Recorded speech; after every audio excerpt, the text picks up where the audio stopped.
এই সেই মেম্বর, এখানে দাঁড়িয়ে মুয়াজ্জিন আর আজান দিয়ে থাকেন। প্রতিদিন জুমার নামাজের আজান এবং প্রতি উক্ত নামাজের আজান এখান থেকে দেওয়া হয়। এটার উপরে উঠে, এই সিঁড়ি দিয়ে উঠে এখানে এই আজান দেওয়া হয়।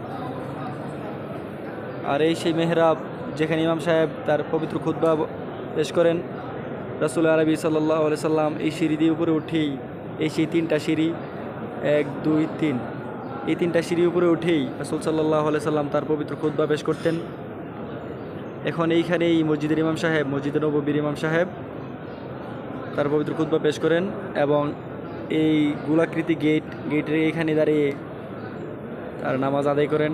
তার পিছনে সবাই দাঁড়িয়ে এখানে নামাজ আদায় করেন। আর এটাই হচ্ছে রিয়াজুল জান্নাত, যেখানে কোনো ব্যক্তি যদি 2 রাকাত নামাজ পড়েন, আল্লাহ তাআলা তার পিছনে সমস্ত গুনাহ মাফ করে দেন। আর তার পাশেই রয়েছে রাসূলুল্লাহ সাল্লাল্লাহু আলাইহি ওয়াসাল্লাম পবিত্র রওজা মোবারক। আল্লাহ তাআলা সকল মুসলমানদেরকে এই জায়গায় আসার তৌফিক দেখ এবং দেখার সৌভাগ্য অর্জন করুক, সৌভাগ্য দান করুক।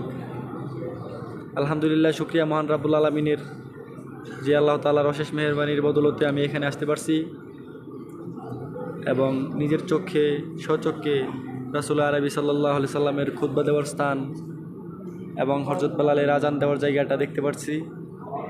আর এখান থেকে প্রতিদিন প্রতি ওয়াক্তের আজান দেওয়া হয়। আর ইমাম সাহেব এই মেহরাবে দাঁড়িয়ে জুমার দিন খুতবা দেন আর এখানেই তার নামাজ আদায় করেন। সুবহানাল্লাহ। আল্লাহ তাআলা সবাইকে এখানে আসার তৌফিক দান করুক। আমিন ইয়া রাব্বুল আলামিন।